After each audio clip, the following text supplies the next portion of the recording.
Everyone, can you all hear me? Great. Alan Kornberg, our board chair, sends his apologies that he's unable to be here today. He had some eye surgery last week, and he said he didn't think he could do a good job of presiding over the meeting. Do I have an echo? No. It's the voice of God. Yeah, I want you all to pay close attention. But Alan did send his apologies, and I'm Ed Benz. I'm the vice chair of the board, and I'll be pinch hitting for Alan today. So I want to welcome you all. Thank you for joining us. Very special annual meeting of the corporation today. This is our 125th anniversary of the founding of the lab. And our 100.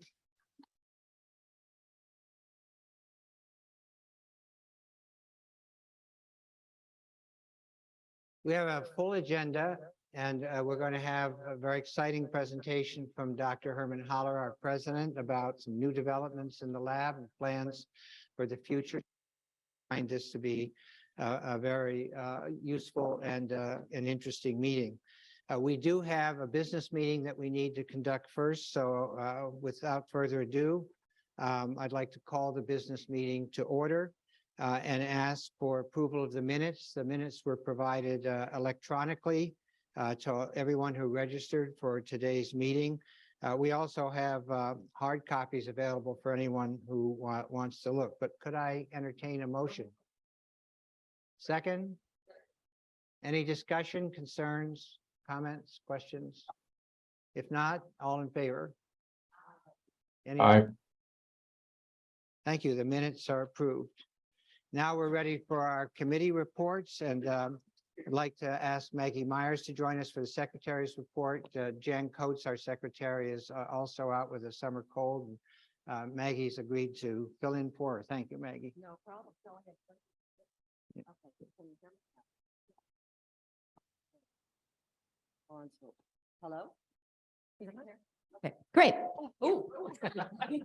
Now I need to That's the voice of God. It really was. The secretary, as you've heard, Jan Coates couldn't be here today, but Mr. Vice Chairman, I do have a letter from her dated today, giving the secretary's report. It says, Mr. Chairman and members of the MDI Biological Laboratory Corporation, I am pleased to present the following report on the status of the corporation. There are 201 members of the corporation, 6 full members, 5 associate members, 158 life full members, and 32 lifetime associate members. 8 members of the corporation sadly passed away in the last year, and I'd like to read their names. 1 life full member, Harriet Schultz, PhD. 3 life associate members, Ray E. Stanford, MD, Dr. James D. Stidham, and Robert Sayre, MD. Full member and former trustee, Dr. Richard B. Crawford.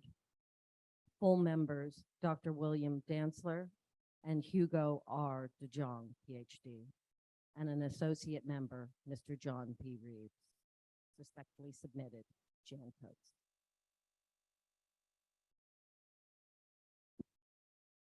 Of silence for our deceased members.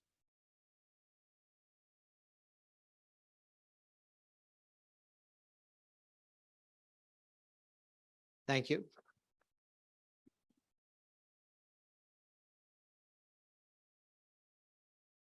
Our next report is the nominating committee report, and I'm absolutely delighted to introduce the chair of the nominating committee, who is me. Thank you, Mr. Chairman.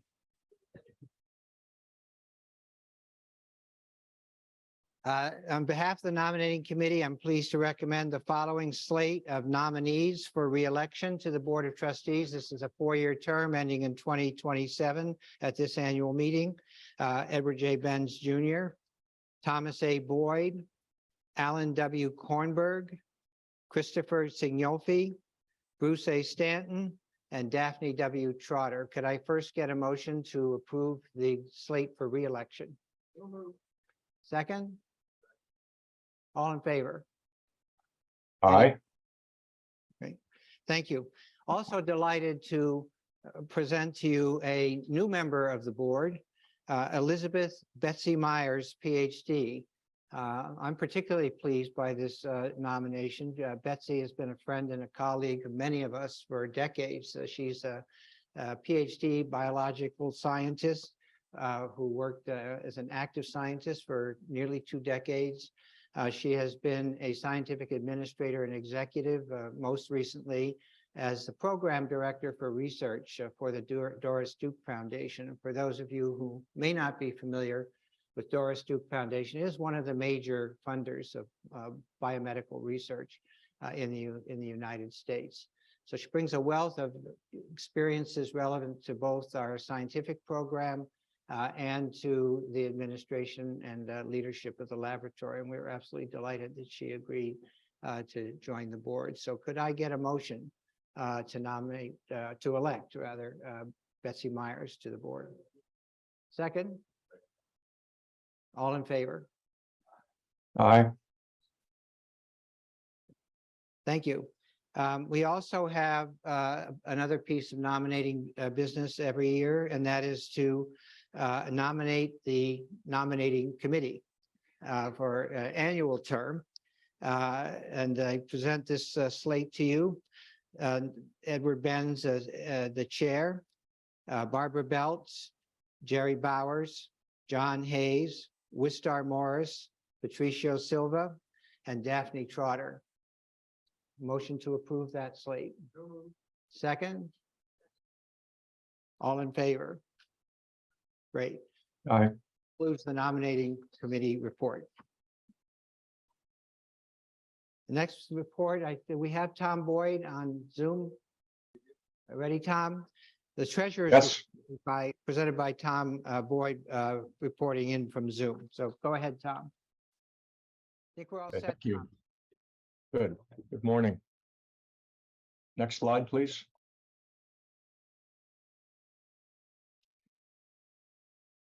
Thanks. I will report first on the financial position of the laboratory. The financial position compares assets and liabilities.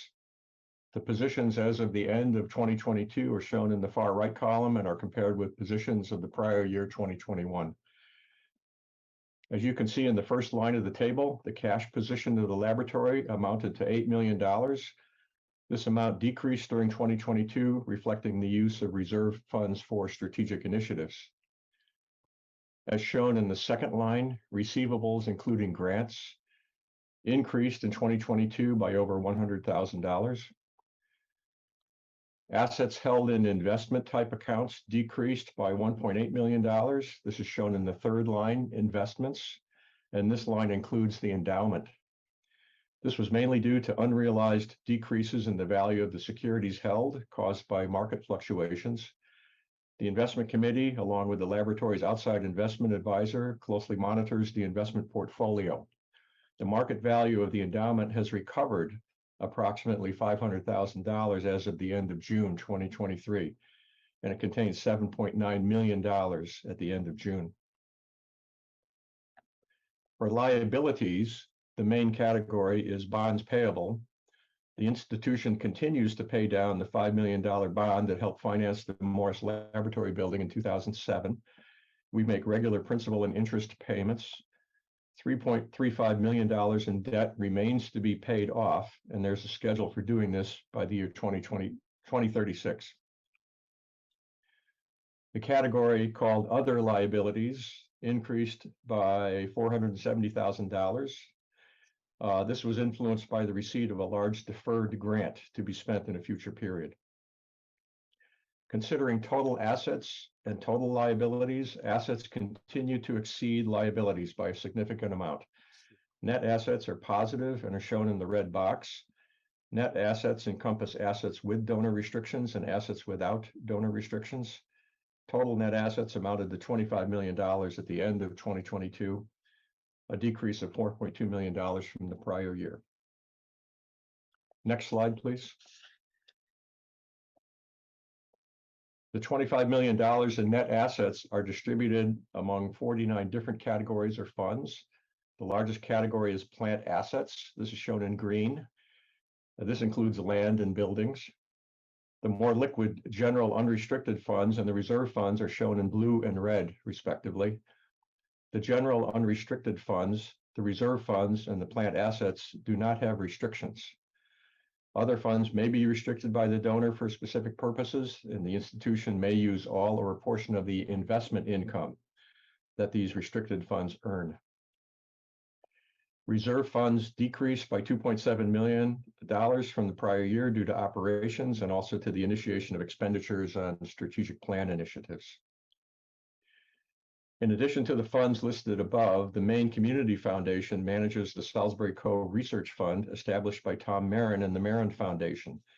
Funds are made available each year, and we generously thank them for their ongoing support of the MDI Biological Laboratory. Next slide, please. This slide shows the statement of activities for the year 2022. Activities include operating support and revenue, as well as operating expenses. The numbers are broken out by those with or without donor restrictions. Total operating support and revenue in 2022 was $12.3 million. Total operating expenses were $15.2 million. This resulted in a decrease in net assets of $3 million from the prior year due to operations. The non-operating net assets experienced a negative change of $1.2 million in 2022. This was primarily driven by a large reduction in the unrealized investment portfolio values due to the market downturn in 2022. The negative change was partly offset by the receipt of almost $900,000 in grants and gifts for capital purposes. In summary, in 2022, total net assets from combined operating and non-operating activities decreased by $4.2 million during the year, but at year end, the laboratory continued to have a positive net asset balance of approximately $25 million. Next slide, please. This slide breaks out the categories of our operating expenses. Total operating expenses were $15.2 million in 2022. If we exclude $1.3 million in non-cash depreciation, the operating cash needs amounted to $13.9 million for the year. Of these operating cash needs, 75% or $10.4 million was for the combined research and educational programs at MDI-BL. This also includes monetary distributions to other institutions throughout the state of Maine through the INBRI program. 20% of expenses were for management and general. This is shown in purple. These are the costs necessary for the operation of the organization and its INBRI program. It includes administration, accounting, budgeting, legal, insurance, safety, public relations, grant reporting, and compliance. 5% was for fundraising activities for the purposes of obtaining contributions to support the institution, its mission, and its programs. This is shown in green. Next slide, please. This chart illustrates how the institution covered that $13.9 million in operating cash expenses in 2022. 60% came in the form of federal grants, contracts, and subawards, shown here as the blue and red sectors together. Breaking that out, 40% of the funding that covered total operating expenses went to the MDI Biological Laboratory, that's the blue sector, and 20%, or over $2.8 million, was distributed to institutions that collaborate with our faculty and the colleges and universities within the state of Maine through the INBRI program. This is shown in the red sector. As in previous years, we highlight two federal grants from the National Institutes of Health that continue to provide major support to the institution. The INBRI grant brings $1.5 million to the laboratory and $2.3 million to subawards annually. 2022 marked the fourth year of a 5-year award cycle, and under the leadership of Dr. Jim Kaufman, the laboratory just submitted a renewal application in June. We note that the INBRI program is currently in its 23rd year. The other major federal grant to the laboratory is the COBRI grant. This provides $2.2 million annually to support faculty and core service facilities like our animal model facility. 2022 was year 5 of a 5-year award cycle. The laboratory is currently in a 1-year extension, and under the leadership of Dr. Ian Drummond, we will submit the application for phase 3 this fall. Next slide, please. Now, Claudine will give an overview of the financial impacts of MDI-BL's strategic plan. Claudine? Thank you, Dr. Boyd. Hello, Dr. Haller will soon talk to us about the initiatives and activities that we plan for the next 5 years. In addition to strengthening MDI-BL's programs, reach, and scientific excellence, this plan aims to increase infrastructure and support so that we can achieve these goals and ensure the long-term financial sustainability of the lab. Sustainability includes not only maintaining a world-class scientific community, but also eliminating the annual operating deficit that Dr. Boyd just described and has existed for years, while maintaining a positive cash balance. The data shown on this slide tracks the current operating budget deficit, which is shown in blue, as it transitions to a surplus over a period of 5 to 7 years. We'll be watching the cash reserves available closely as we move forward, and that is shown in red. It may be a bumpy ride, but this is why we've pledged to adhere to a list of guiding principles that will help us execute this plan, which include guardrails. These guardrails to restrict spending on new initiatives, require cash balance requirements to monitor, as well as really close monitoring each quarter with the Board of Trustees.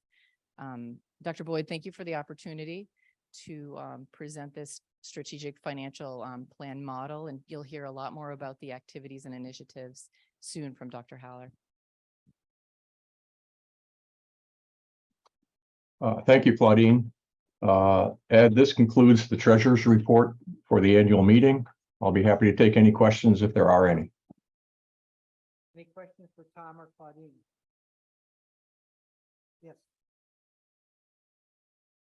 The strategic plan, I know we're all concerned about climate and reaching goals of 2030. I only saw cash mentioned. Is there any plan to make this organization greener? Probably a question for Herman, yeah. Well, I can answer this together with my understanding. We are considering solar energy. We are going to start for the early summer. And so we're thinking about that. But then we have a long tradition. We started with the Morris building, and this was a green building at the time, and it's still a green building. Perhaps it could be greener, but I think this answers the question of the part. Thank you. Other questions or comments? Jerry, is action item that you approve? Just a report. Thank you. So final part of our business meeting is the audit committee report, and Daphne Trotter is going to provide that. Good morning. Can you hear me? This is the Audit and Risk Committee report. The committee met with Annette Gould, the auditor from HMV LLC, on Monday, July 24th. With respect to HMV's audit of MDI-BL's financial statements for 2022, Ms. Gould stated that MDI-BL received an unqualified opinion with no material weaknesses noted. In other words, it was a clean audit. As stated in the auditor's written opinion dated July 14th, 2023, the financial statements as of December 31st, 2022 represent MDI-BL's financial position, changes to net assets, and cash flows fairly in all material respects in accordance with accounting principles generally accepted in the United States. And that is the committee's report.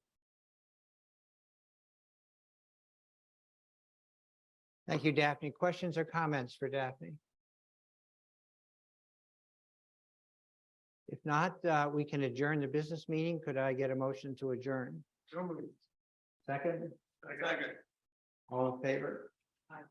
Aye. So mean you can leave. This is really the best part of the meeting now, and I'm going to turn the podium over to our president, Herman Holler, who I think has just done a magnificent job of bringing this lab into the next generation of both science and dealing with the realities of an independent research organization. So Herman, podium is yours.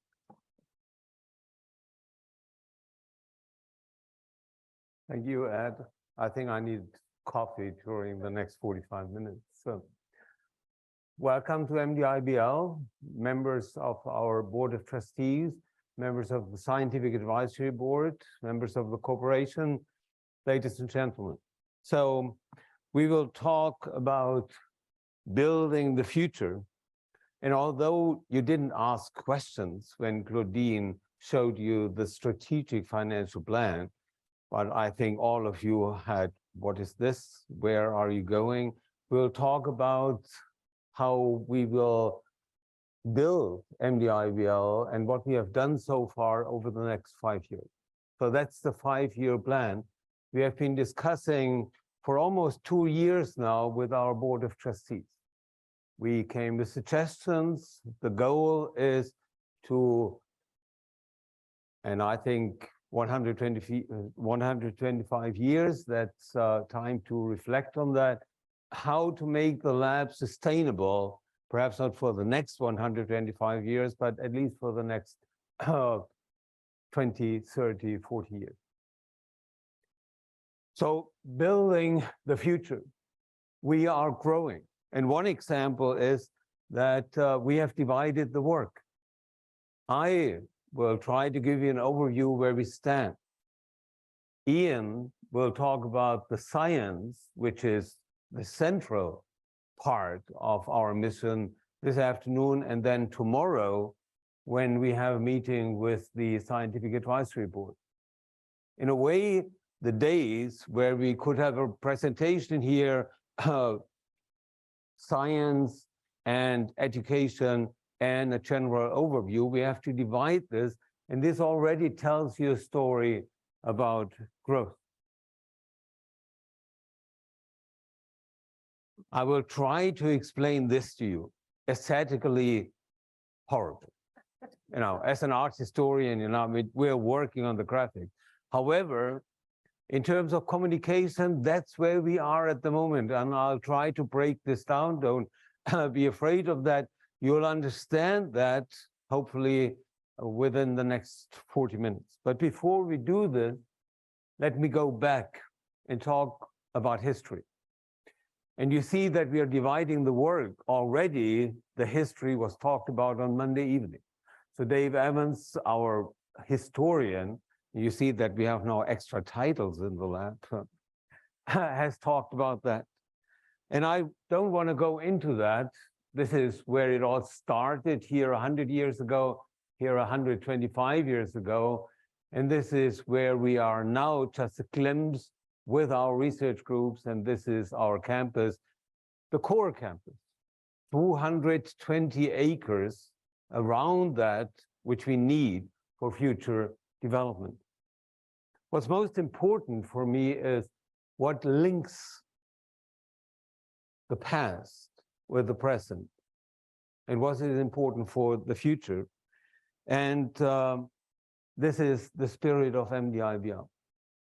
When you think about it, this lab is wonderfully situated on Frenchman's Bay. It's a wonderful place to come.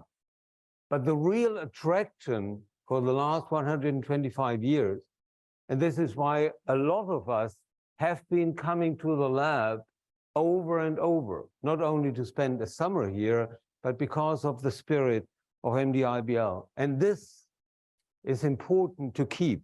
Now, what does it mean? It's exploring the unknown. When our students come here, when our researchers come, we are actually finding new things. In the old days, it was in the ocean. Now we have genetic animal models, but we're using our microscopes, we're using our tools, and this is what's part of the spirit of MDI-BL. It's academic freedom. We are small, but we are very open. You can discuss critical things at MDI-BL, and you can discuss it with different people. And this open spirit has been a characteristic, and I have experienced this for the last 25 years at the lab. It's excellent in research. We are, I'm not exaggerating, one of the leading institutions in our area. And this is what we want to keep.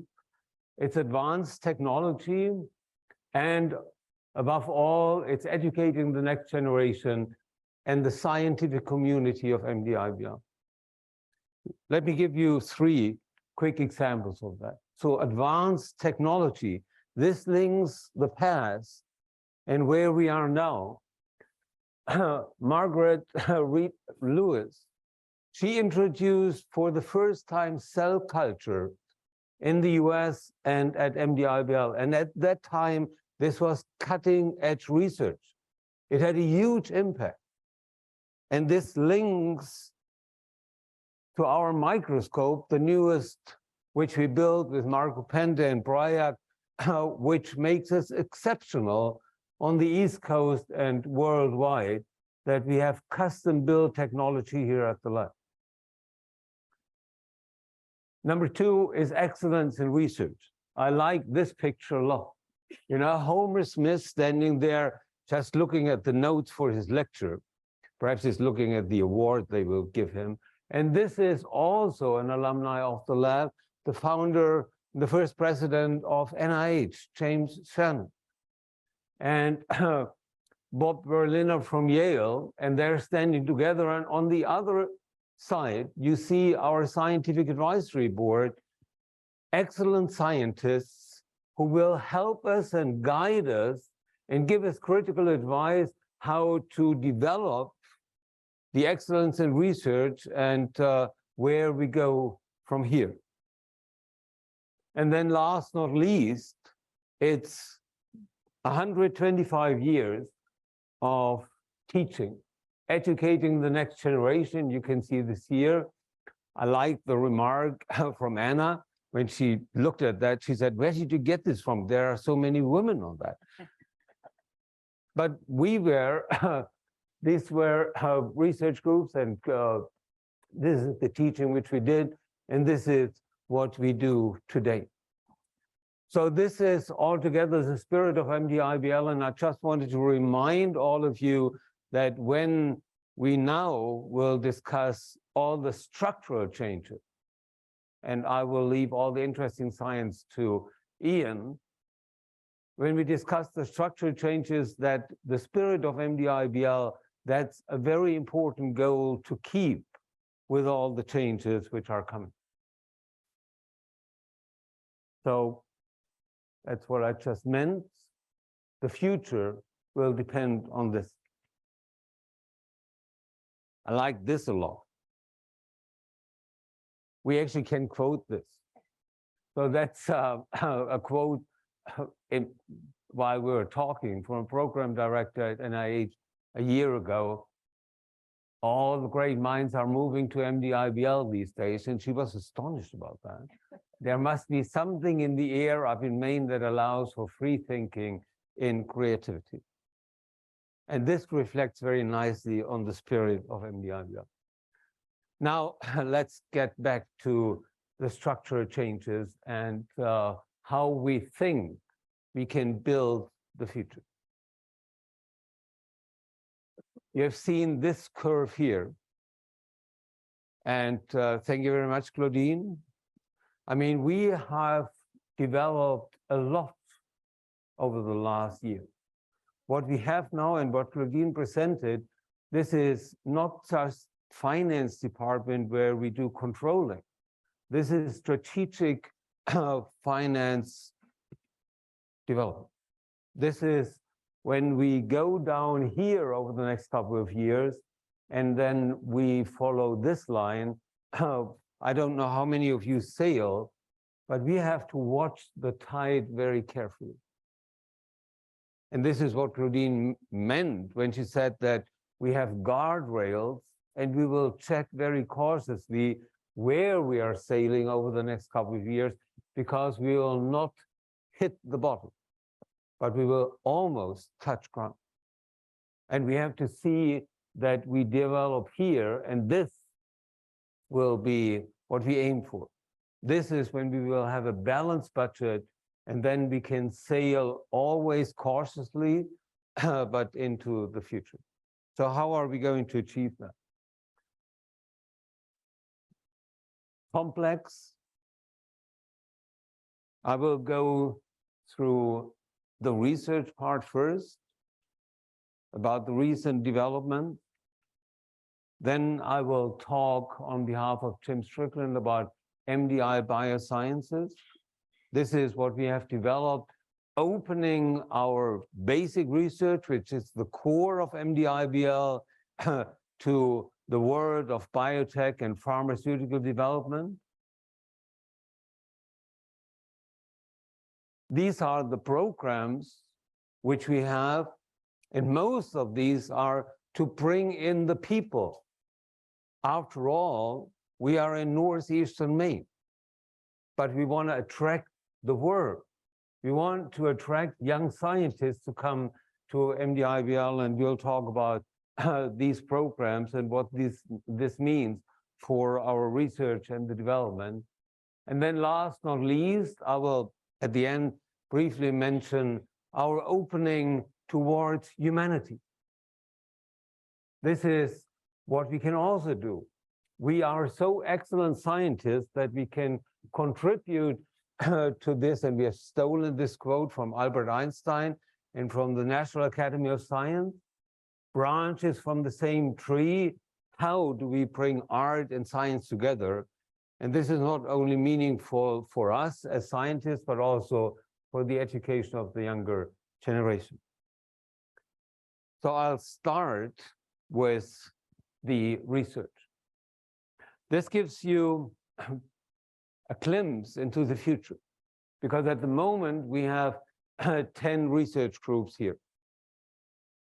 I mentioned this yesterday evening. In a way, we are only 15 years old. This is when we started a year-round faculty. So that's not 125 years. We are building on the past, but this happened over the last 17, 16, 15 years. And then we will add to that 5 more research groups over the next 5 years.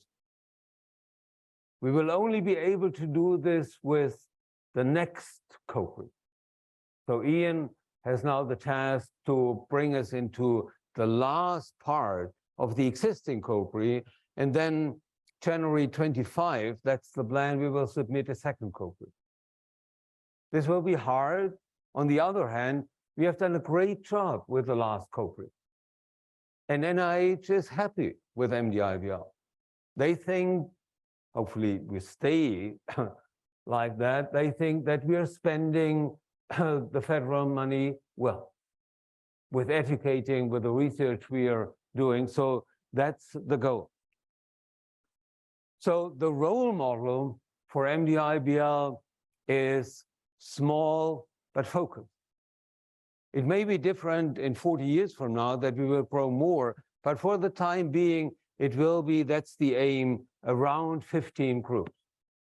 And the role model is Howard Hughes, focused, and in Germany, it's Max Planck. That's about the size of a decent Max Planck Institute. And just that you see our high-flying goals, 85% of all Nobel Prize winners in Germany are coming from Max Planck Institute.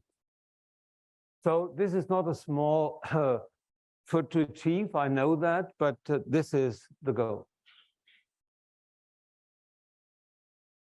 We have added, and this is the last recruitment to MDI-BL, to our faculty, Helena Sherbata, and she's in the best tradition of MDI-BL. She's sitting over there. Welcome, Helena. And this is what she's doing in her research group. First of all, she brings back, together with Travis, who is running the lab, Drosophila to the lab. So we have now one more animal model back. She adds RNA biology on a very high level. And those of you who know about our research can immediately see there is RNA, there is liquid organelles, and all of a sudden, Dustin has a partner on a very high level, and I'll come back to focusing our research in a moment. And then we have Drosophila as a model for age-dependent neuromuscular disorders, and there are several links already. So this is not only a new faculty member, but there are already many more collaborations now possible within MDI-BL community. The Scientific Advisory Board last year told us you should make more use of the fact that you are here together. You have to collaborate. You're small, you have to be focused, and you have to collaborate. And we have started this process. This gives you, this is what it looked like early in the morning when we had this discussion on Skudik. This is about half an hour drive away. If we would go by boat, it would be less than that. And we started the discussion with the whole faculty. So this was brainstorming. And this is what you see where we stand at the moment. This will not all be fulfilled. We'll see how this develops, but we have coordinators. We have an initial commitment from the PIs. So it will be stem cell niches in adult organs, inter-organ communication in aging, RNA biology, I already mentioned, systems biology, muscle. We are very strong on muscle and muscular disease, injury signaling and inflammation, fibrosis, and kidney. As I said, this is broad, and we'll see how this develops, but it's a start to focus us, and this will allow us in the future to concentrate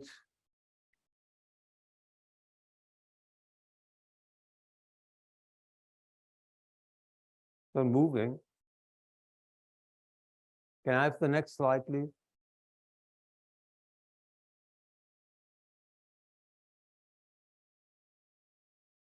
Oh, here we go. So this gives you one example, kidney. You know that Ian Drummond is an eminent researcher in the kidney field. I've been doing kidney for a long time, and you know that the past of MDI-BL has been kidney for almost 100 years. So Ian and I will work together on macrophages and renal inflammation regeneration. With the CHACs, we will work on kidney disease. Anastasia has joined us as a postdoc, working together with Eric Rogers on vascular aging in ATK, and we will incorporate visiting scientists. And Helmut Augustin has written us in a big program in Heidelberg with this project.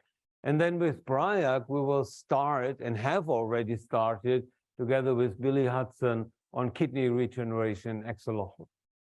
I'm very proud about that, because what it actually means is that, and we will have hopefully critical discussions about this with the Scientific Advisory Board, this is something a lot of institutions could be proud of, to have with a focused kidney these projects.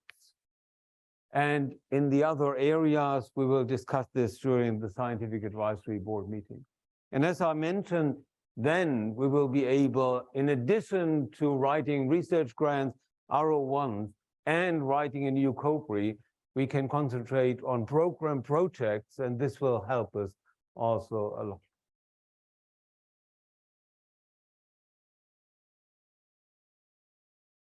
This shows you the grants we have been writing and the grants which have been awarded over the last 10 years. And there are two messages. One is that it's very hard to predict how many grants you get awarded. We have endless discussions about the percentage, whether it's 15 or 23 or 25, and you can go on forever. But what you can see is, and this is the only thing we can actually do, is we can write grants. And when I first got this slide from our grants office, I thought, well, that's nice. I mean, we're stabilizing, we're going up there, but I have the impression that we are writing grants like crazy. And then I found out, yes, they gave me the numbers for June of 23. Whoop. Sorry about that. Roy, I'm sorry about that. I hope I can go. No, I can't.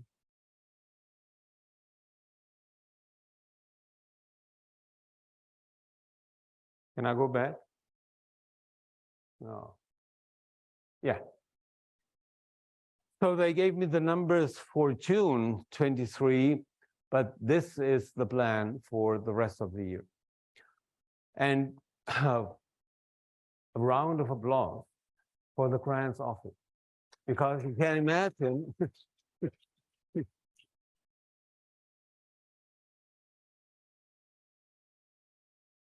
this tells you a lot how many people you need in order to run the institution efficiently. Without the grants office, we could have written a lot of very interesting grants, but they would not be submitted in time. In the old days, some of you know these stories, John Forrest driving out like crazy to the airport and running, actually running, and trying to get the grants onto the plane so that they will be submitted in time. These days are over. Amy and her crew, which is really a small crew, still have a hard time getting us there, but we have submitted a lot of grants, we have resubmitted a lot of grants, and next year it will be very interesting to let you know where we are. So when we talk about the real work, this is what we're doing. We are writing and submitting the best grants possible, and we have a lot of help internally. We discuss these grants, also externally, and then I'm not a fan of the discussions of 23 or 28%. We keep our fingers crossed. Fundraising is also very important because we are getting better. Our researchers are more successful. Now, all of a sudden, we have not only the problem of recruiting, but retaining them. This is, we want them to be successful, but then other people come and they try to snatch our researchers. And they offer Boston. I don't know why you should actually move to Boston, but nonetheless, they think this is a place you could go to. And they offer higher salaries. So what we need is really endowment in order to start up new junior faculty and for retaining our faculty and make life here at MDI-BL interesting. And we also have to house the faculty. And what we are doing, we are renovating the lower campus. And Ian and I, we just had a very small conversation about that. So we looked at this, our campus, and then Ian said, well, when we renovate Neil and all the others, then we have another small center.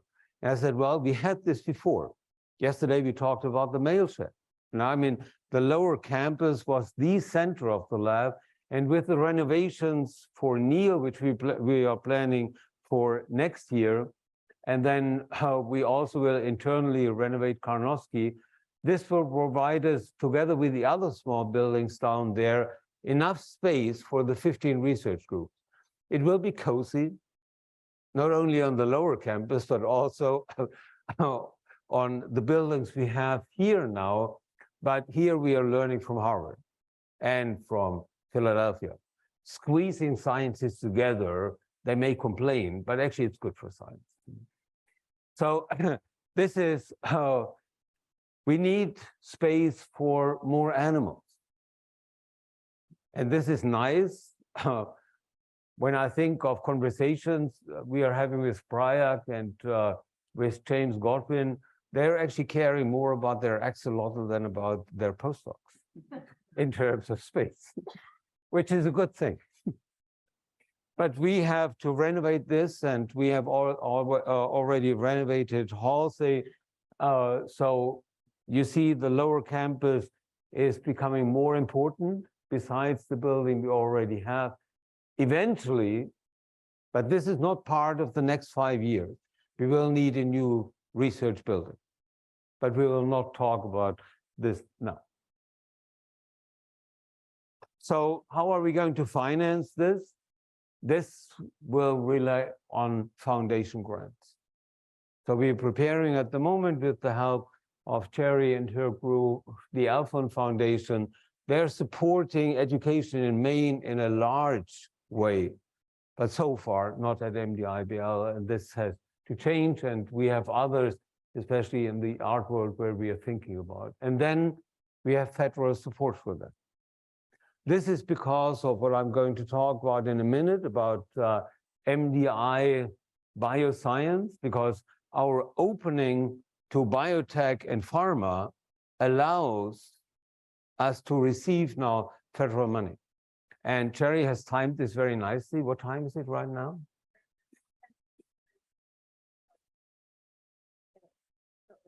Okay, so they are meeting right now, the Appropriations Committee, and they're voting on this bill for the Senate.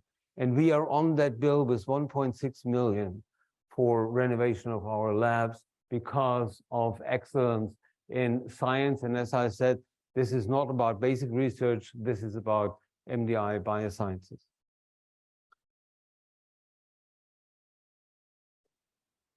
So this is the research, the structure of the research. And now I'll talk about these programs, and I will start with the graduate and the postdoc program. Marco will forgive me, I will not talk about the postdoc program, I will talk about the graduate program. Marco is the one fighting for that we should improve on the postdoc program, but I will not mention it now. So the graduate program is very important because with the goals I've described so far, we need the people, the researchers, to do that. And you run a lab with eminent PIs, and you run a lab with enthusiastic postdocs, but mostly you run a lab with graduate students. So how do we get our graduate students? And you all know that we are not handing out degrees. We are an independent research institution, so how do we get the graduate students? And what we do is we reach out to partner institutions and to other graduate schools. Not an easy task because nobody wants actually to give up their graduate students. We do this in Maine with the University of Maine, and we have a strong program, and we also do this in other areas, Paris, Toulouse, Heidelberg, I have to add now, and Hanover Medical School. And our MDI-BL graduate program enrolls students from different schools. Some of them only come for a couple of months, but most of them come for the whole period. So they are enrolled in their graduate school at home, and then we have contracts and they move to MDI-BL. We are lucky that we have Andrea Tilden recruited. She is professor of biology at Kobe, has been a visiting scientist for more than 20 years here, and now she is slowly decreasing at Kobe, and we have hired her as director of education, and Hannah Lust, who has been a PhD student here years ago. And this tells you also a story about the spirit of MDI-BL. She's the program coordinator and the director of the graduate program. And these are the students we have here at the moment. This changes MDI-BL not only because of the workforce in the labs, but these are now students living year-round on campus. So when you're here in January, they have to be happy and tell you that MDI-BL in January is a good place to stay. And these are the students we will have in 24. So that's huge. And this is where the guardrails come into place. You know, when I showed this to Claudine, she looks at me very seriously and says, how are you going to finance that? However, at the moment, I told you a moment ago that it was difficult to recruit these students. This is changing.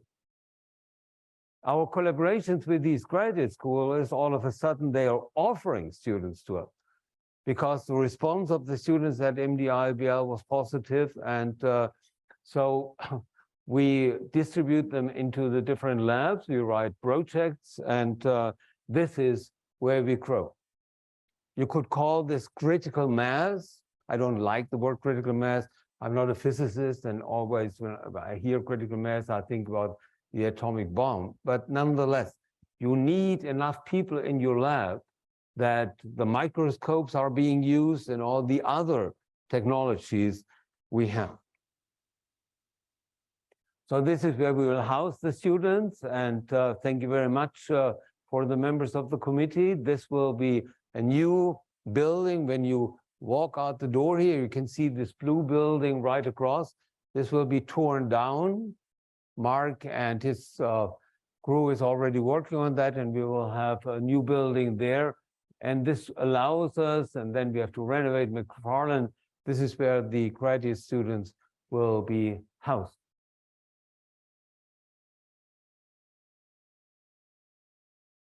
And then how do you fund this?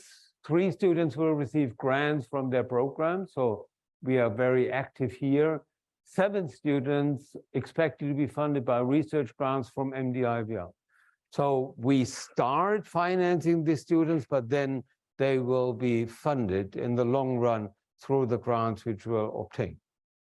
But talking about guardrails, since we do not know how many grants we will actually get, we better make sure that we know how to finance also these students if our grants don't go through. We have individual stipends.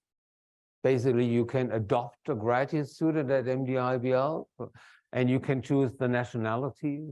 You can also choose the person or the research subject. And we are starting an Excellence in Science program where we actually want to have the funding from graduate to postdoc and assistant professor level, so our own program at MDI-BL. And we are raising money for housing. Visiting scientist program. 20 years ago, 30 years ago, all of MDI-BL was visiting scientists. And I just reminded you that this has changed, and I'm very proud that we have been able to turn the visiting scientist program into something which goes together with the existing faculty. And quite a few scientists come. So this is the list from 22, this is the list from 23, and all these visiting scientists collaborate with the faculty at MDI-BL. This is now a prerequisite that you start a research project together with the existing faculty, and you can see with this list, this is very helpful. This is very different from other places. And the second big change is that the visiting scientists not only show up in June, July, and August, but they come early on in March and April, and they also come later in the year. And some of them start coming with their own funding, not only for the time they're here, but for collaborative projects. So Brett Kuiper is NSF funded and has been working now with Dustin for quite a while, and they are developing collaborative projects, not, as I said, not only during the summer. Raphael Gramann from Germany has written, not funded initially, a sub-award to stay here and to work. You'll have seen this together with Bryak and Ian and me and Helmut Augustin. He's funded by DFG, but more than that, he has written MDI-BL in a large program project at Heidelberg University. So 3 students from Heidelberg will be financed through these grants to come to MDI-BL. I'm very grateful for the Salisbury Cove Research Fund. So far, I've been telling you always that we are looking for funding for the Visiting Scientist Program. We have the funding. And thank you very much, Dave. Where are you? This is very helpful. And we also need endowed fellowships in the future for that. And this is where we house them. Mark is over there. An exceptional job. Mark and his crew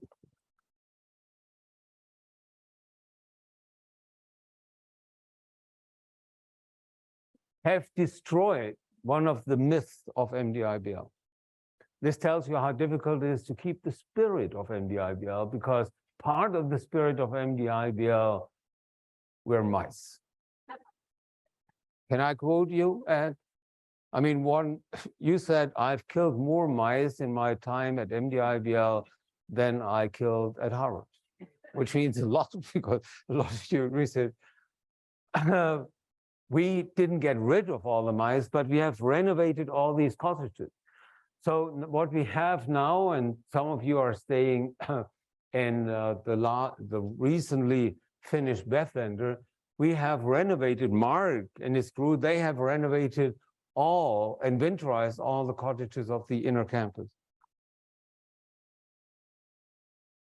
Yeah.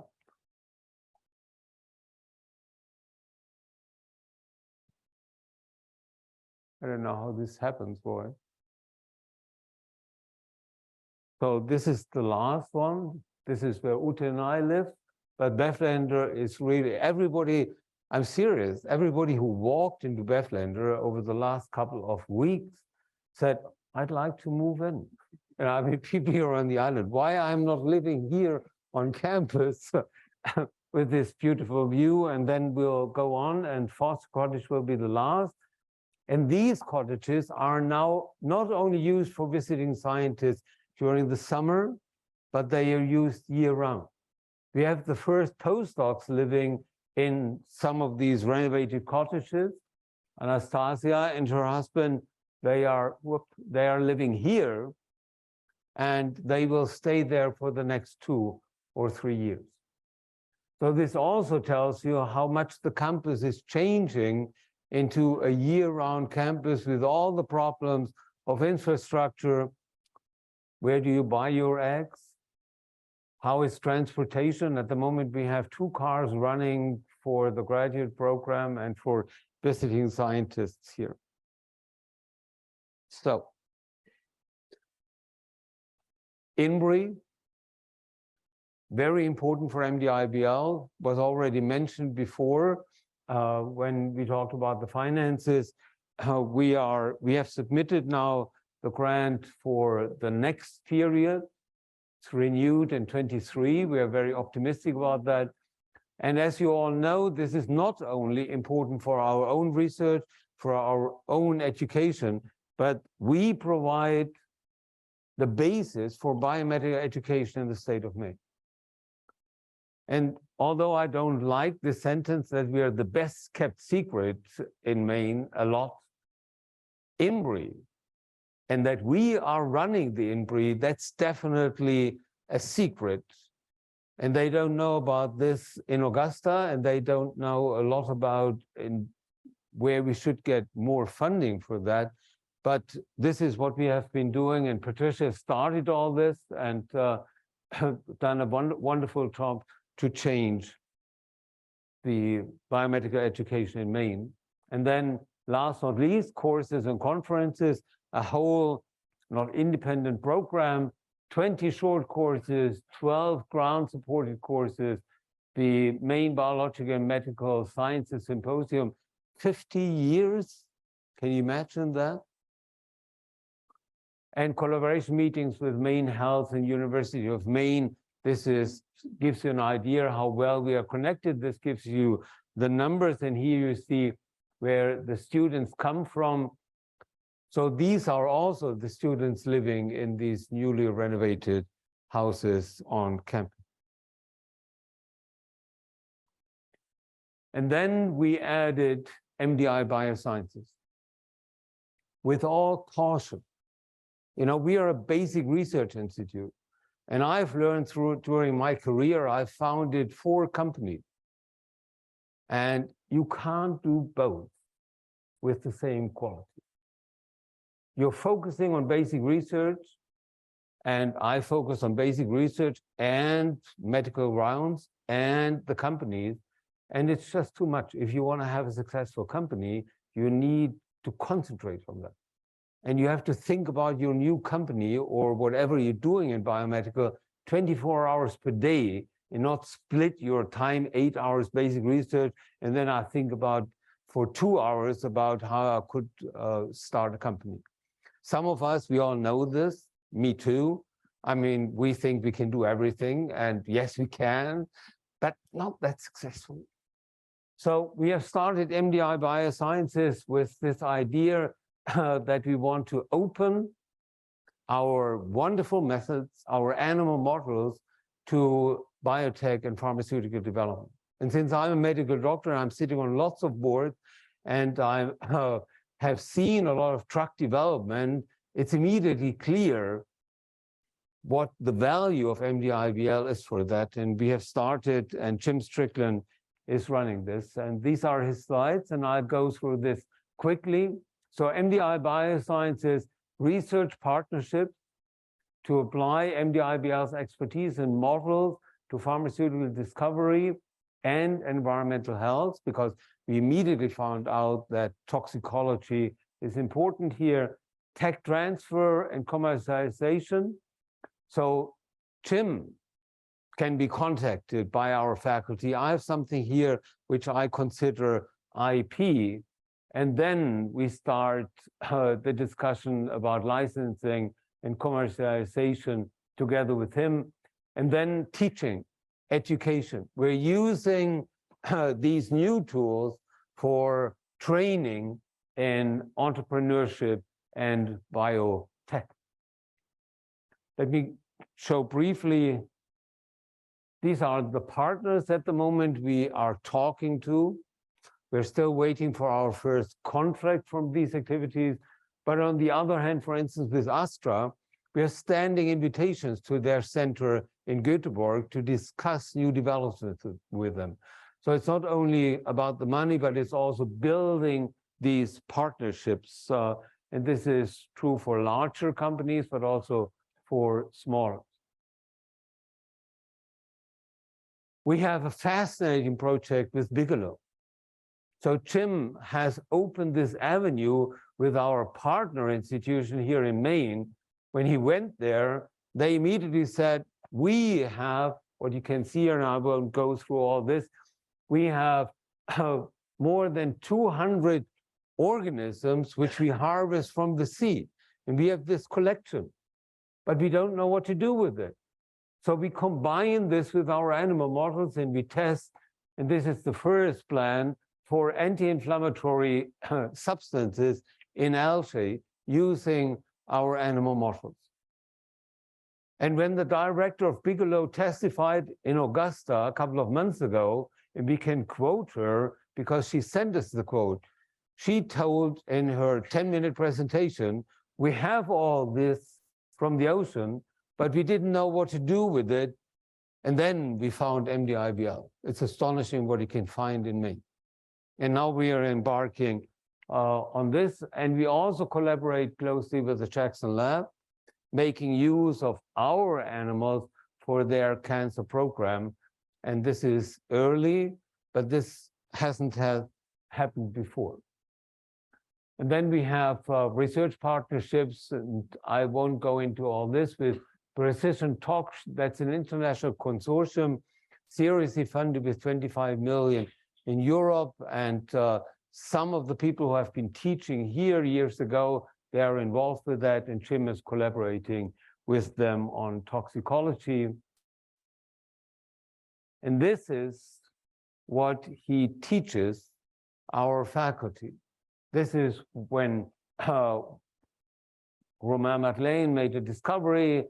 Is there a potential commercial application, screening the literature, feasibility assessment, patent application, and so on. And this is what I meant. If Romain would now concentrate on this, how can he write the next R01? So he needs a partner for that, and this is what Jim is providing. And this is where we stand at the moment. So we have a new product. This is a substance which actually can be used to treat melanoma, coming out of the research, and this is a story by its own. And we're applying for the patent at the moment, and we have a couple of others in our pipeline. And last not least, and I go back one, last or lead, the educational program from MDI Biosciences. The Roux Institute is our new partner with that. They have started very aggressively in Portland, but Jim has an office there. Actually, you don't have an office at the Roux. You just walk in and you grab a desk, and this is your desk for the day. And then the next day you come back and hopefully you'll get the same desk if you're used to that. But nonetheless, we have a strong partnership, and he's working closely together with the Roux on these educational aspects. And last branches from the same tree. Thank you very much for your patience. We're almost through. As I said, it's a lot of information. It's totally unacceptable to talk for 45 minutes, but that's what we're doing at the moment. Branches from the same tree. What we bring here to the table is our science. And as I said, the idea is not that I love art, and we all love art, and we think it's like the icing on the cake and a little bit of sprinkling of the science. It's this big question of these two worlds, the humanities and science. How we bring this together, and we will contribute in a small way. And this is what branches from the same tree mean. I owe this picture to Martha Morris. You know what this is? This is art and science, or science and art. This is Florence. This is in the Galileo Museum, and this is where Martha told me, don't go to the Uffizi only, go to this museum. And she's right. You see this room here, and this is our planet, and these are all the other planets around this. And this is late 1600s. This is a time when you could buy a Botticelli for the price of a poster. But this was highly valued. So these times are gone. It's not only retrospect, but what we try to do is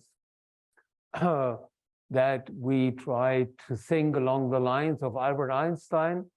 And here you can see our, not that bad when you compare it to Florence in the museum. These are all branches of the same tree.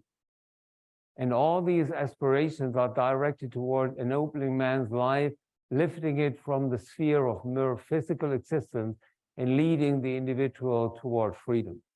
A little bit old-fashioned, but totally in the spirit of MDI-VR. So some of you have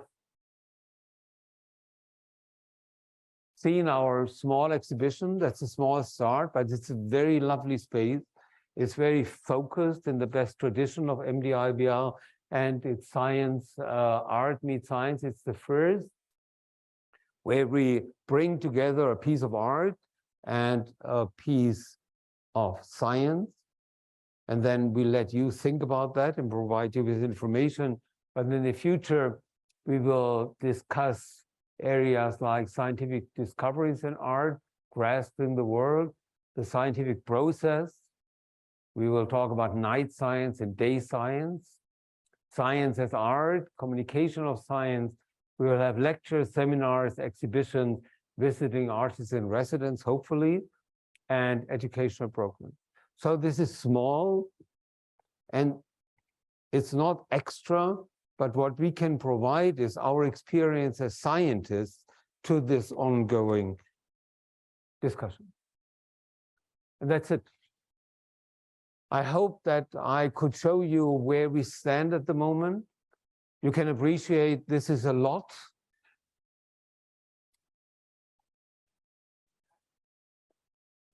Your earlier slides about strategic planning. I was just wondering, are there any aspects of the strategic plan aimed towards increasing diversity among the faculty at our institution? Yes. First of all, you're seeing this already. I mean, to answer your question, Helena is more diversity than before in many aspects. But you have seen 5 faculty members where we don't know the faculty members, and it's obvious that we are aiming to have a more diverse faculty. You also saw diversity. I left out the word, but there was freedom. You know, when I talked about the spirit of MDI-BL, so this is a lot about freedom on campus. So to answer your question, yes. Yes. Expansion of personnel and infrastructure. Is there sufficient capacity in our existing water and wastewater management infrastructure for these increases? That seems like a difficult and expensive issue to solve. Yeah. Forgive me. First of all, I have 3 more important slides, so I'll come back to this in a moment. But to answer your questions, yes. I was not talking about infrastructure and sewers. I was talking about a store, and I was talking about more coffee. But sure, I mean, the water supply and what we do with the water, with the wastewater, the sewers and all that, that's part. Whenever infrastructure was meant here, it was not only beds, but also what we do with the garbage. But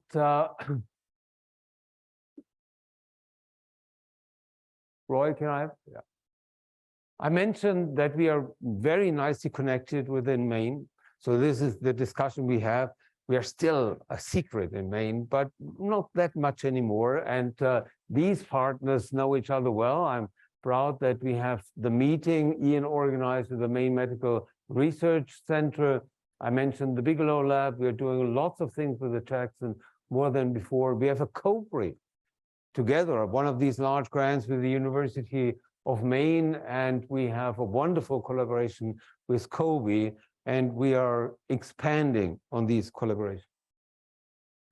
And this is only possible because of our administration. So you were just talking about other problems, but you can see here, first of all, where we spend some of the money. You have seen which we spend in 23, because in order to start all this, in order to run all this, we have hired new people and we went through difficult times. Senior management here had, with the pandemic, with less people we could hire, these were difficult times. We have restructured here. You see in blue senior management, and these are all the people working now in the different departments. I'm very happy that we have solved not all problems, but for instance, facilities with all the houses they have renovated, that they keep us alive during the winter and the summer. This is now a great group.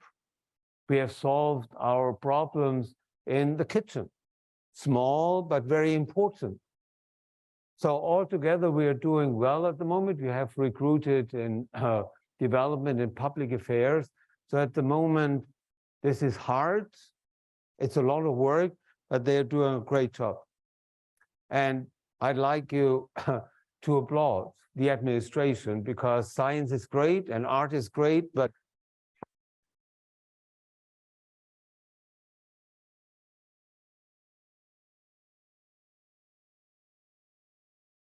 and then last but not least, we couldn't do this without you. When I talk about the campus and campus development, this is the Morris building. And without the Morris family, we wouldn't be here. And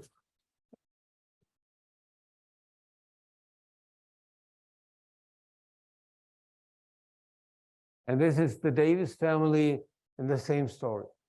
MDI-IBL will only survive with your critical support. I accept the criticism, Jerry accepts the support. Thank you very much for listening.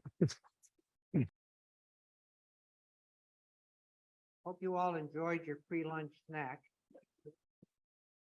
We apologize that we're not following exactly USDA dietary guidelines in terms of our meals this time, but we had a little issue with the caterers, but it's all been worked out, so lunch should go smoothly. So our final presentation today is from Jerry Bowers, our Director of Philanthropy, and I want to welcome her to the podium. And now that everyone is on a sugar high, Jerry, go for it. Whatever it takes, right? Thank you, Ed, and thanks to all of you for being here today. I am really excited to share a bit more detail about some of the exciting plans that Dr. Haller outlined for you. You will notice that he didn't talk to you too much about how much any of this is going to cost. He left that to me. So that's okay. We are excited to share this with you. And, you know, I was thinking a little bit about the last slide that Dr. Haller had in his presentation, and certainly acknowledging just the tremendous generosity that the lab has received from the Morris family, from the Davis family. And that funding absolutely is critical. It's what drives discovery. It's what drives us forward. But more than that, it's their willingness to believe in what's possible. And for us, that's really what drives all of us here to do more, to do better. And so what I want to do this morning is just share with you a little bit about where we are, what we anticipate coming down the pike, how much we think we need to raise in order to fund this initiative. And then I want to talk to you a little bit about how you can help. So let's see this morning, if I can make this work. You know, Dr. Haller outlined for all of you some really exciting programmatic advances that we have been thinking a lot about. You know, that he mentioned that the board has been working very closely with the staff to really think through what is the best way for us to reach financial sustainability. It's certainly not easy. I think you saw some early indicators that there are some challenges ahead. But, you know, in reality, this lab has been here for 125 years, and it has seen more than its fair share of challenges. You have an institution that has seen 2 world wars. We've seen at least 3 pandemics. We've seen a Great Depression. We've seen countless recessions, and yet MDI-IBL endures. And I would make the case that we're stronger today than ever. And that is largely due to the people in this room. And so we want to make sure to convey our gratitude to all of you for supporting this institution, for hanging in there with us, and for being willing not only to celebrate the tremendous legacy that we have to look back on today, but also where we're going in the future. And we need you to be part of that. So let's see. One of the things that we've thought a lot about is sort of how to utilize the unique expertise that is here at MDI-IBL. As we look to the future, we know that we are not going to be able to reach that point of financial sustainability just on grant funding alone, right? We need other ways to generate revenue. So as Dr. Haller laid out for you, one of the objectives of this plan is to support, to sort of stand up a new initiative at MDI-IBL known as MDI Bioscience. And I think all of you have had a chance to meet Jim Strickland. You've talked with him. You know what an amazing asset he is going to be for this institution. So part of the plan that we put together includes $2 million to fund or sort of seed money to establish this new initiative, this new division of MDIBL, which will really be dedicated to expediting drug discovery. That really falls to the core expertise of comparative biology, the expertise that our faculty have in working with these non-mammalian organisms in an effort to sort of screen drugs in a more rapid way, in a more effective way. So I don't need to get into the details. Dr. Haller shared some of that with you. We also talked about the importance of education, training the next generation. That is a key component of this plan, because all of you who are familiar with science understand that graduate students and postdocs are the lifeblood of any laboratory. And if we are going to reach those goals of grant funding, we need the people to do the work. And so this is a really critical component of the plan. This is probably one of the most pressing priorities at this point. So that's kind of where we're going to focus our fundraising efforts over the next year. But to go along with that, whoops, I see a little typo there in my slide, sorry. We need a place to house them, right? We need labs for them to work in. We need infrastructure, right? We need a new sewer system, water management system. So all of that is really included in this $15 million component to modernize our campus. It's an all-inclusive effort. Happy to share the details. We are going to construct new housing. We're going to renovate our cottages. You saw some examples of those renovations already. We have a bit more to do, but we're really excited because that's really the key to bringing visiting scientists here. It's the key to supporting our students. It's really what is going to make this a more robust scientific community year-round. And then, of course, there is supporting our outstanding science. That's really the point of all of this, right? So all of these activities are leading up to the fact that we need outstanding science happening here, excellent science. We need to support the faculty we have. We need to retain them, and we need to recruit new outstanding scientists. So $20 million of this plan will be dedicated to supporting those initiatives. So where does that leave us? I'm not sure why every single slide has a type. It's like the formatting got all messed up. But anyway, $45 million is the total package. And we anticipate over the next 5 years that we will raise that amount of money from philanthropic sources. It's a big number. You know, there's no question it's caused me a little bit of anxiety as I think about what that means. Do we have the ability to do that? Do we have the depth of our donor base to do that? Do we have the reach to raise that kind of funding? And sometimes when I really get thinking about it, it makes me, you know, kind of wonder, I don't know, have we bitten off more than we can chew? Here's the reality. 24 years ago, I had my first annual meeting here at MDIBL, and we were raising $62,000 a year in the annual fund. We'd had a capital campaign for this building, actually. I think they raised, Jim, was it 1.2 million? Where are you? I can't remember. 1.8. So nice, like exceeding goals. That is excellent. My point there is, though, we now raise on average about $3.5 million a year, right? So we've made some progress. I think there's tremendous amount of progress yet to be made. In many ways, we have only scratched the surface of our ability to fundraise for this institution. What drives that? The science, the people. That's really what drives our fundraising. And so I'm actually really optimistic about the possibilities here because I see them as almost limitless. I see them as being limited by the hands we have to do the work and the reach of all of you, because that's really what is going to drive this process. We need all of you to be engaged in this effort with us, whether it's writing a check, but maybe it's simply talking about this place. What do you love about it? Share what you love about it with others. That's going to play the biggest role. What is it that draws you here? What is it that keeps you here? Those are the things that we think a lot about as we begin to design a fundraising effort around this 5-year plan. So where are we? I'm really, really proud of what the leadership of this institution has done, particularly the Board of Trustees, because they have recognized that this is a transformational moment for this institution. It has to happen. It's essential because we can't go back. So far, we have $10.5 million in cash and pledges. We anticipate that we will have another $4.2 million by the end of the year. You heard about a $1.6 million initiative that we anticipate. Now, mind you, these are commitments, these are pledges, this isn't cash, right? So we still have a lot to do to kind of bring those in to fulfill those. Nonetheless, already just fundraising from sort of our inner circle, from our board, we're about 30% of the way there, or will be by the end of the year. That gives me great hope for being able to succeed in this effort over the next 4 or 5 years.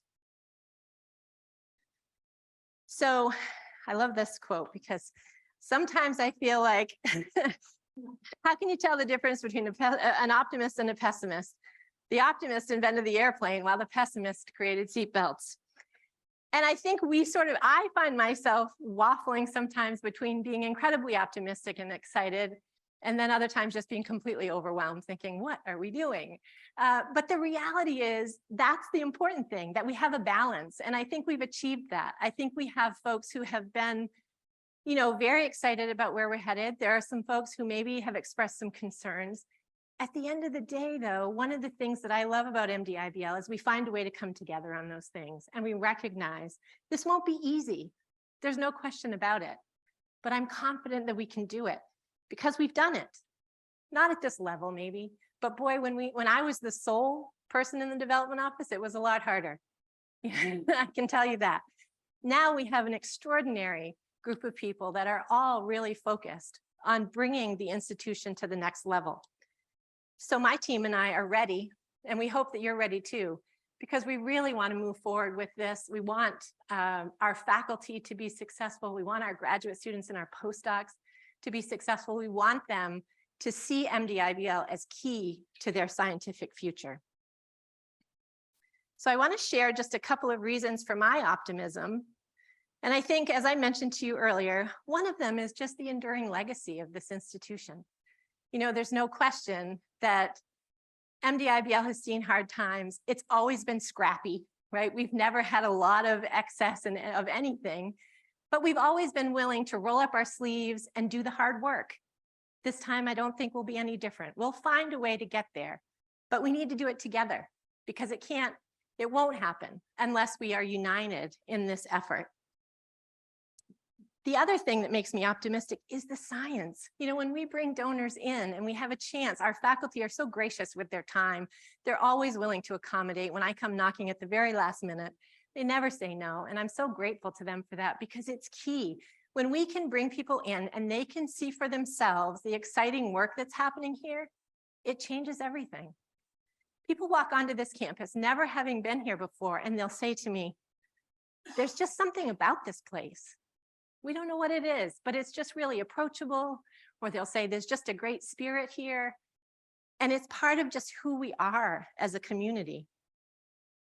I've been trying to define it for the last 24 years, and I don't know that I've ever really been able to capture what it is. But I think Dr. Haller says it best when he just talks about the spirit of MDIBL, because it's there and it's real. The other thing that makes me really optimistic is our outstanding leadership from the Board of Trustees, who, as I've shown to you, have really stepped forward and made a significant commitment of their own resources because they clearly believe in this vision. They believe in the possibility of MDIBL. I'm also incredibly grateful to Dr. Haller because not only does he lead by example, he leads with heart, and that matters. So, sorry.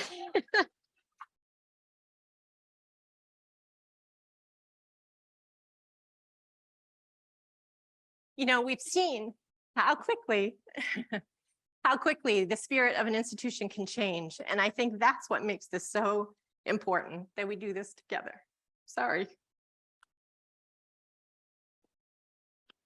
The other thing that gives me huge optimism is all the people in this room, because I've seen it, right? I have seen how dedicated you are, how willing you are to step forward and help us get to that next level.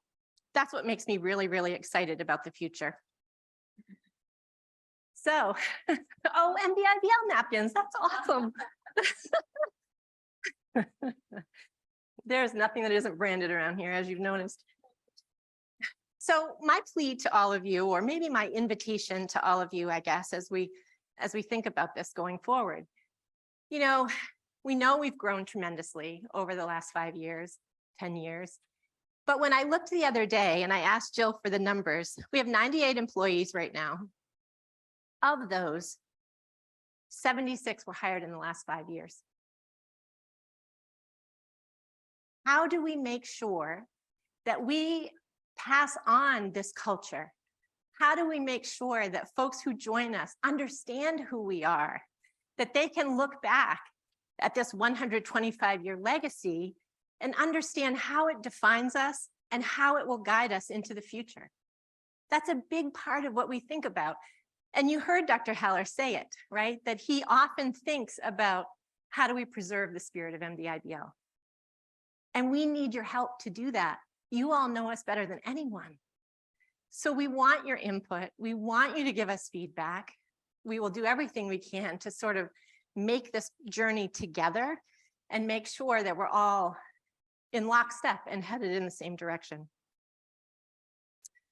So we ask you to take the plunge. We ask you to take the plunge with us because we're really, really excited about where this institution is headed.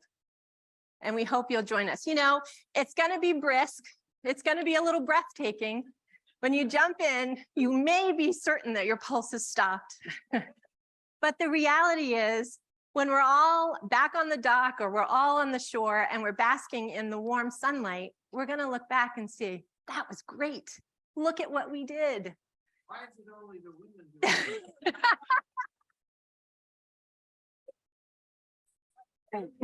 it? I do have the full video if you'd like to see it, but Very tough to add. This was continue. Yeah. We was not that. We were having another seminar and then the weather was beautiful and then we went down to the north. We jumped and I actually was jumping this one. we did. I thought for a minute you were just going to wait till everybody else jumped in and run back up the top. No, it's good. But I do think, this is a great example of kind of the spontaneity and the spirit that is here at MDIBL. And that's what we want to maintain, right? That's what we want to preserve. We understand that change is going to happen. We're going to get bigger, but we always want to stay true to who we are. What are those core values that we all appreciate about this place? The idea of camaraderie, collegiality, of being open, being approachable. Those are the kinds of things we want to think about as we plan the future of this institution. So with that, I just want to thank you for your time. We do have a surprise for you.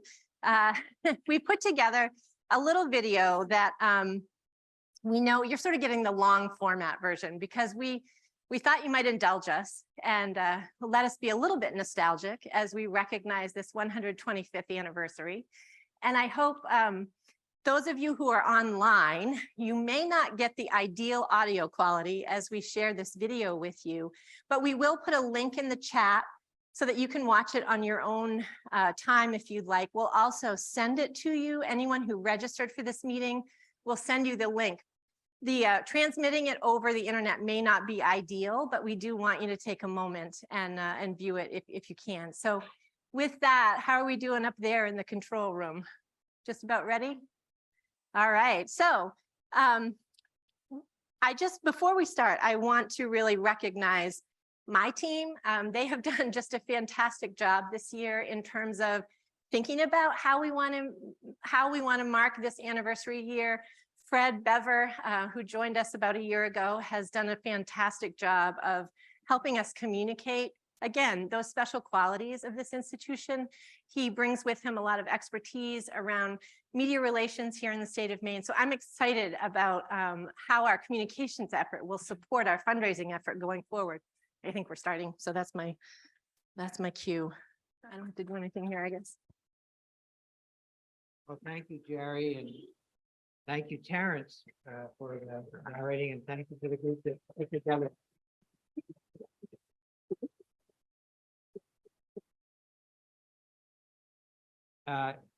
those of you who know me know that I've had the good fortune to spend my entire academic life in great institutions, Princeton, Harvard, Yale, Hopkins, University of Pittsburgh, NIH. Peggy's an alumnus of Georgetown and Case Western Reserve. So we have no shortage of opportunities to express our philanthropy. Every day I get something from one of those organizations. But we've decided to make this lab our top fundraising priority. So I hope you'll all join us in thinking about doing the very same thing. Because all those institutions are great places. They're also very big. At least two of those institutions, I was asked to chair a committee to reduce the number of committees.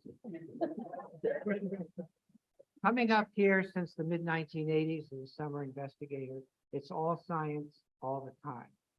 And I haven't seen a place get more done with fewer resources than the management team and the staff here. So please think about that and think about the way your support can have outsized impact. Bang for the buck, return on investment, call it what you will, is by reaching out and being as generous as you can to this laboratory. So before adjourning, I just want to ask the people who've been kind enough to join us by Zoom. We haven't seen any hands up, but are there any questions or comments from anyone who's been on Zoom with us this morning? If not, one last very pleasant duty of this morning's meeting is to thank and acknowledge and send our very best wishes to Claire Stone, who has, after 4 terms, been asked to step down as a member of our Board of Trustees. Claire, you've been a really staunch supporter of the lab. You've been visionary in thinking of ways for us to reach out. You've made your home available to us. You've introduced us to people around the island and elsewhere, and we're very, very grateful to you. I wanted to give you a small acknowledgement of your service and your impact on the lab.